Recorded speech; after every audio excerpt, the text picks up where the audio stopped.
My married professor said we could present on any topic we wanted, so I made a whole slideshow on the moral implications of cheating and saved the last slide for his Tinder profile. So begins an August 25th post by Haley Rose. It has 750,000 views, and its sequel has over 5 million. In it, the professor emails her. He's like, "You can't present this." And then she emails him back, and she's like, "I better be able to. P.S. I'm gonna invite your wife." It's drama. It's juicy. It's got tens of thousands of comments debating the morality of what Haley Rose is or is not going to do. But here's the thing, Haley Rose is not a real person. She is flesh and blood, yes, but she's not real in the traditional sense. She doesn't make posts on her account about her friends or doing TikTok dances or posting great meals that she had. As of the time of the filming of this video, she has posted 82 times, each time about finding out that somebody in her life is cheating on their partner. And she's having a really tough time. Her boyfriend cheated on her. Her fiance cheated on her. She got cheated on while she was pregnant. And then she found out her dad was cheating on her mom, her brother was cheating on her girlfriend, and her neighbor was cheating on his spouse. And also her best friend got cheated on too. And Haley has been furious. She's confronted the men in her life in so many different ways. She put his Tinder account on the TV when he walked in. She set it as the background on his iPad. She posted it on Facebook. And of course, she put it at the end of her college PowerPoint presentation. And I know what you're thinking. Maybe it's just really fun to cheat on Haley Rose. If everywhere you go, you smell smoke, maybe you should look in the mirror. But no, that's not it. These aren't real things that happened. All 82 of these posts aren't confessionals, they're advertisements for a little company called Cheaterbuster. Today we're talking about ads that aren't ads, or as we act more like brands, brands act more like us. The average American sees between 4 and 10,000 ads a day, and for some reason people don't seem to like that. And companies have picked up on that, which is why in the past decade or so, companies have become so obsessed with authenticity. Every brand online is now trying to convince you that they're not trying to sell you something, they're not a brand, they're your buddy. Remember when Wendy's got a lot of attention for tweeting like a sassy 20-year-old instead of like a business like 15 years ago? It's like that, but everywhere now. I saw an ad the other day with Baby Billy and his sister from Righteous Gemstones singing Misbehaving, and the caption was, "The chokehold misbehaving has on me is no joke." Me? Who's me? You're not a person, you're HBO Max Australia. I think the logical extension of this is probably that Times Square ad that got a bunch of national attention a couple months ago. "Hi, I'm Roy, I'm 21. This was very expensive, please buy my thing. Cluely.com. Classic Roy. That doesn't even seem like an advertisement. He's just calling it like he sees it. As though somebody didn't pore over whether it made sense to put an apostrophe between one of the I's and not the other.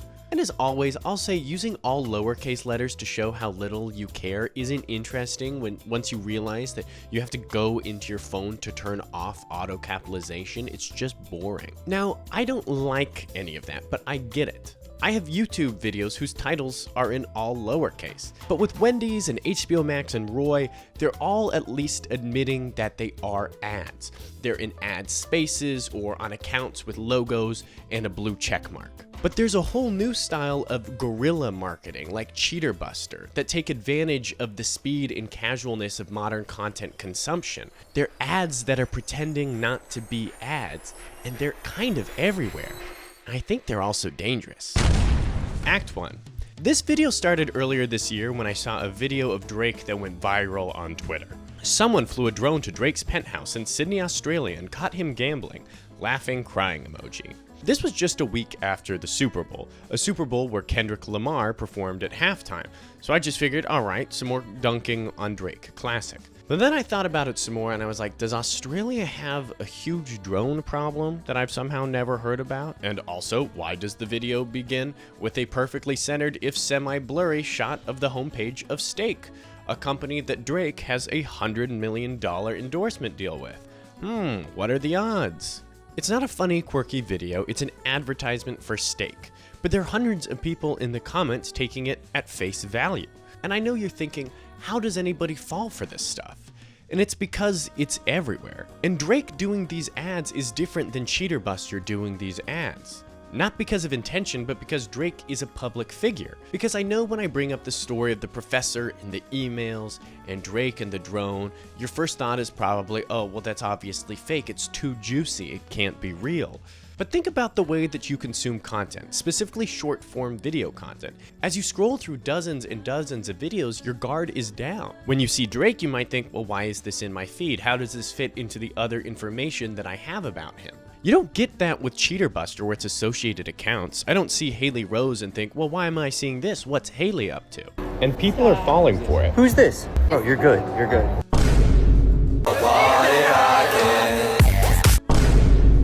Not right now, no. I don't care to get into why. I'm so miserable. Because they're sandwiched between a new genre of online content, wildly confessional real videos. Thousands of videos of teenagers and young people bearing their whole soul to the world, talking about their breakups and crushes and heartbreak. Reddit Am I the Asshole operates in a pretty similar space, which, by the way, is another place that Cheaterbuster advertises on. In fact, one of their ads got all the way to Best of Redditor updates. Good for them. People don't have the antibodies to fight against this. That's why there are tens of thousands of comments on these videos, taking posts seriously with like a PowerPoint presentation for college with a slide that looks like this. Nobody's vetting anything, and I don't blame them. I've been seeing stuff from Cheaterbuster for like a year now, and the only reason I figured anything out is because they always display the product at the end of the video, and the product looked kind of terrible. I was like, this garish red can't be from a real company, it must be fake. But I looked it up, it's real, it's a real company, it's a real subscription-based service. Yes, it is subscription-based. Just in case you love your partner and want to stick it out with them, but also think just because they didn't cheat on you this month isn't a guarantee of next month. And I used it, I tried it out. I'm going to be able to write off $20 on my taxes for Cheaterbuster. Yes, it is $20, a recurring $20 a month payment. And I got it, not just because of Haley Rose's videos, but how could I say no to a website that has a section that says, look what people are saying about us, and it includes a tweet with 130 views. Wow. And by the way, I put in my information, I checked it out, and it didn't even find me in beautiful Brooklyn, where I have lived for 2 months now. There are a lot of wonderful, handsome Pauls in my zip code, good for them. It did find me from 4 months ago in Charlotte, back when I still lived there, which makes me think maybe there are some false positives afoot. And in Cheaterbuster's defense, I'm not saying it's bad to catch your partner cheating. In fact, I'd say it's probably a good thing that you found out that your partner is stupid enough to try cheating on you in a publicly accessible venue. I'm always astounded when people get caught cheating on their spouse on Tinder. The entire point of Tinder is to show you to people nearby. It's the opposite of a secret. But Cheaterbuster isn't the only company in the guerrilla advertisement space. It's super prevalent and it can be really hard to catch. I almost got the other day while working on this video. As I was scrolling between awesome, hilarious videos from my terrible sketch comedy era. What are you listening to?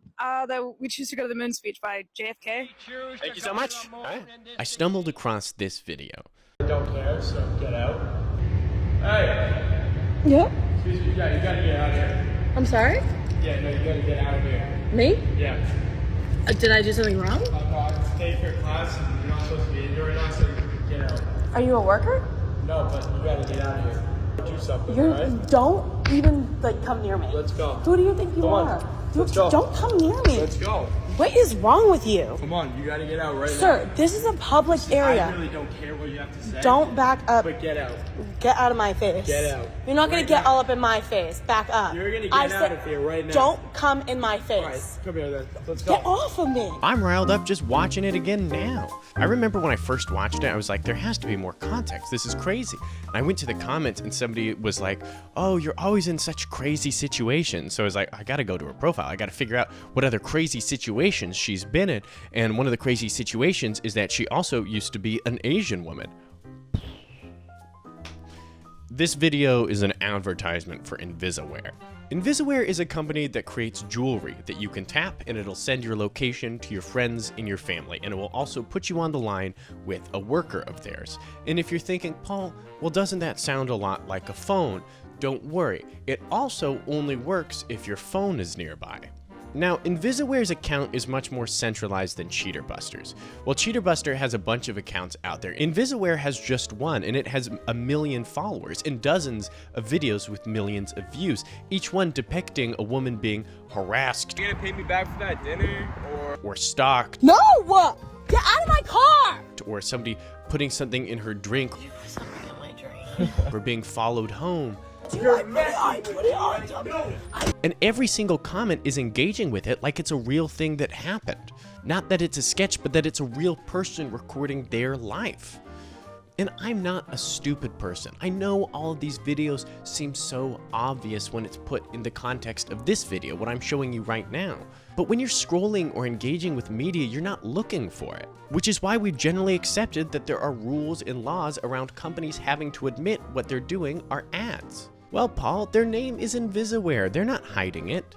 Really? Then why is their photo not of their logo, but of a woman and a child who never appears in any of their posts? Or the fact that over the years, multiple women have ran the same account. They're using the language and style and vibes of modern candid gossip content to generate interest in their brand, to gain attention. And something that really, really bothers me is that for all of these videos, whenever somebody calls it out, they don't say, oh, this is an ad. They say, oh, this is a skit. It's a skit. It's not a skit. Act 2. According to the dictionary, a skit is a short comedy sketch or piece of humorous writing, especially a parody. There are tons of skits online. Some of them are very funny. Time can freeze when a birthday wish is about to be wished. And some of them are not. Choose to Go to the Moon speech by JFK. But they're all designed to be clearly and obviously humorous. But there are also lots of skits online now that are trying to be humorous but are deliberately presenting themselves as real and candid. Like, I saw this one recently that presented itself as real security cam footage. And if you're just scrolling, you might think, oh, maybe that is real. And then you watch it through again and you're like, was that lady just looking at a picture of the Netflix logo? That doesn't seem like a thing a person would do. That seems unlikely, but it's not dangerous. That video isn't causing any real harm. But is any of the Invisawear stuff humorous? Or does it just make you feel like you're living in a more dangerous world? Like you just watched something kind of scary? It's not funny. If it's a skit, it's bad. It's actually just trying to agitate you. And Cheaterbuster does the same thing because that's what algorithms incentivize. These recent generation of rude girls think they can act however they want. Show some respect, little ones. Well done to the teacher. That's the caption of this post of a teacher and a student arguing about cheating and using AI in class. How does it feel having done every single assignment that I assigned for the entire semester already, huh? I'm not gonna lie. On the first day of class? Pretty freeing, honestly. Right. It's inflammatory. You're supposed to hate the student, or maybe the teacher. You're able to do your assignments pretty fast. I mean, I think it's pretty smart. I have no more work until the end of the semester. And do you see any benefit in having maybe learned the But of course, the kid does make time to mention the title of the website that she used to cheat. ihatereading.com or whatever. tag? It's called ihatereading.com. You're telling me you uploaded all of my course material Yeah. into ihatereading.com. And obviously, it's a skit. Guys, it's just a skit. But is it funny? Do you feel laughter welling up inside of you? No, obviously you don't. And there are so many in this genre. See, this is the problem. Not only are companies and people lying, which is bad in and of itself, but they're also working in tandem with the worst parts of the internet. They're trying to make you angry and scared. While I was working on this essay, my roommate sent me this video. It's about gut health. The first 4 slides are general tips, and the 5th is a push to download Flush AI. Flush AI, maybe the 2 least appealing words to put together in human history. And there's a reason that these videos haven't done as well as Invisawear's have, or Cheaterbuster has. And it's not just because the hook of "my dad is a poop doctor" isn't that strong, even though they use it a lot. No, it's because Cheaterbuster and Invisawear are capitalizing on the rage bait economy, and Flush AI isn't. Algorithms don't incentivize enjoyment, they incentivize engagement. They can't differentiate between good attention and bad attention. It just wants to know how long you watched, whether you commented, and whether you sent it to somebody. Stuff that makes you angry, you comment on, and you repost, and you stitch. I already made a video about how anger sells better than sex does. It's why I think Bonnie Blue has more in common with Hulk Hogan than she does adult actresses pre-2020s. She's just playing the heel. And businesses are doing the same thing. When I first watched that Invisawear video, I felt my heart rate pick up. I watched the entire thing. I was confused and angry. I went to the comments, I went to the profile, I tapped, I scrolled around, I gave them engagement. I contributed to more people seeing it. The Cheaterbuster stuff is also designed to rile you up, to make you think that everyone in the world is a cheater. It's supposed to make you angry. The I hate reading stuff is too. Isn't it clear that there's a societal price to having companies be economically incentivized to make the world seem like a more dangerous place? And while major companies are too big to do it, or more liable to get sued, or the FCC would pay enough attention that they'd crack down on it, there's this whole shadow economy of evil rage baiters. Not even people, companies. But Paul, whatever shall we do? Do you have a historical anecdote that you could pull out perhaps? Act 3. In 1958, this clip started a pretty major scandal. Herb Stempel, you have 16 points. The category is movies and movie stars. How many points do you want to try for from 1 to 11? I'll try 5. In the late 50s, TV was still in its infancy. In 1950, only about 5% of households had a television. By the end of the decade, it was close to 90%. There was a huge scandal in 1958 that erupted from the show 21. All right. What motion picture won the Academy Award for 1955? You need some extra time to think about it? It was revealed that on multiple popular live shows, the producers had rigged the competitions. On the waterfront? No, I'm sorry, the answer is Marty. Marty. You lose 5 points, it puts you back down to 11. Better luck on the next round. They'd forced different participants to take the fall. Then he outlined the program for the evening, telling me I would miss on a question pertaining to what picture won the Academy Award in 1955. And the answer was Marty, a picture I had seen 3 times. And people were outraged. There were federal investigations, there were Senate hearings, the show was canceled. But there was a big problem. What they did wasn't illegal. He's right! Ain't no rules said the dog can't play basketball. The fallout from this also led to another scandal, the payola scandal. In the early days of the format, radio DJs were hugely influential, so executives would pay them to play their records without disclosing that they were getting paid, which sounds a lot like bribery, because it was bribery. But it also wasn't illegal until the 1960s, when both of the scandals forced the government's hand. There's a series of videos on the internet that I find very funny. They are not classy, I'm not proud of how funny I find them, but I do, I can't help it. It's a series where a guy goes to a grocery store and buys a bunch of embarrassing products and films the cashier's reaction. Stuff like large cucumbers and baby oil. But after the first 20 seconds, after all the reactions are done, when he goes to pay, he pulls up the app Rainbet, gambles, and wins thousands of dollars every time. That's how he pays. You'll take Rainbet. Damn, I just won $1,000. You won't tell nobody about what I just bought, do you? It's sponsored. It's an advertisement. And this is where some of the problems of Nuance begin to come in, because the first half of the video, the funny part, is real. But the second half is fake. It's an ad. It's simulated. See, there's a big difference between fiction and advertising and lying. And we can usually sense it even when legality isn't included. When in 1994, Robert Redford directed an adaptation of the quiz show Scandal, aptly titled Quiz Show, there were no Senate hearings about how the movie was fake, and actually all those people on the screen were actors and they were lying up there. We're fine with fiction when it's open about being fiction. What bothered people about the scandal on the show 21 wasn't that what they did was illegal, it was because they led the audience to believe that it was real. It's just a baby. But I just hit for $1,400 on Rainbet. You don't take Rainbet pay, do you? Yeah, cool. I just won $1,400. I just won $2,000. You don't win thousands of dollars every single time you use Rainbet. You don't win every time, but these people are being paid to act like they do. And here's the thing, who do you think is watching these videos? Probably a lot of dumb teenagers. And me. And whether gambling is legal or not, there are a lot of rules about being able to advertise to minors. You can't do a FanDuel ad on Nickelodeon. We as a society decided that's bad. And I understand the need of advertising from a creator's perspective.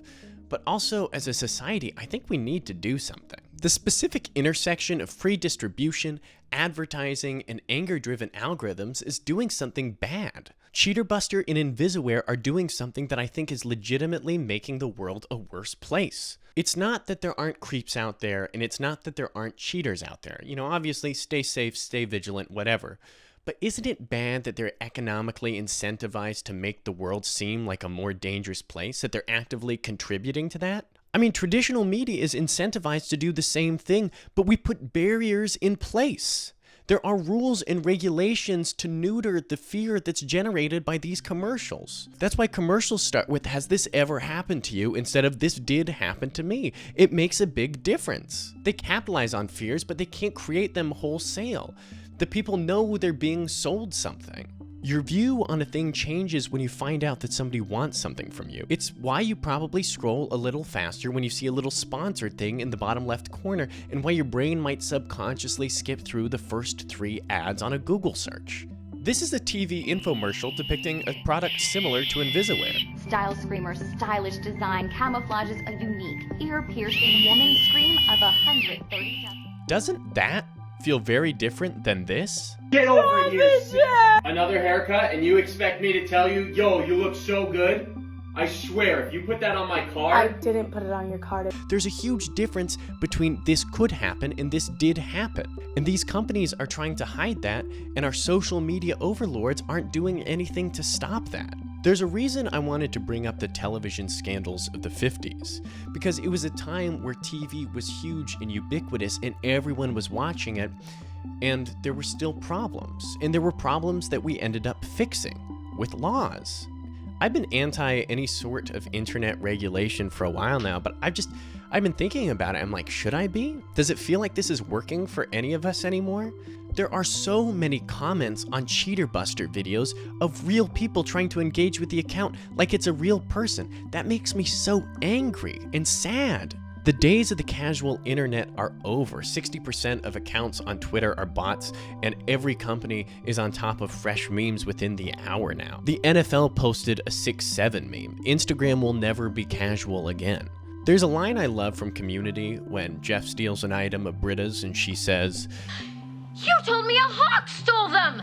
You exploited me and made me believe in a slightly more magical world!" This sort of marketing does the opposite of that. Our entertainment and social media feeds are being hijacked by cynical, rage-bait guerrilla advertisements that are designed to make the world seem worse and more dangerous. Somebody who engages with Invisawear's marketing is more likely to believe that nobody is to be trusted, and somebody who engages with Cheaterbusters is less likely to trust their spouse. Somebody who engages with I Hate Reading will think that college is a waste of time, and Rainbet will think that they're likely to win every time they do it. If we found out a foreign power was poisoning our well to make everyone angrier and less trusting of each other, we'd be furious. And yet we let our own companies do it unchecked? It's just lying. It's lying over and over. And I know it's tough to legislate because we're all on the same platforms. Nobody has to pay to get in front of people anymore. You, me, and MasterCard are posting from the same portal. Distribution is free now, and it's changing everything. And I think we've already figured out the consequences of people beginning to act more like brands, but we never imagined that brands would start to act more like people. Special thanks to my Patreons, John Howard, Parker Burgett, JP King, August Kitten, Anders Hour, Mel, Cody Constantine, Santi, Nathan Hawk, Julian Langiotti, Chelsea Hawk, Toril Azzolini, Stephanie, Piano, John Wallace Clark, Joanne Luna, Joel Crooks, Logan Robinson, Ariel Jimenez, Ellen W., and Justin Bassett Green.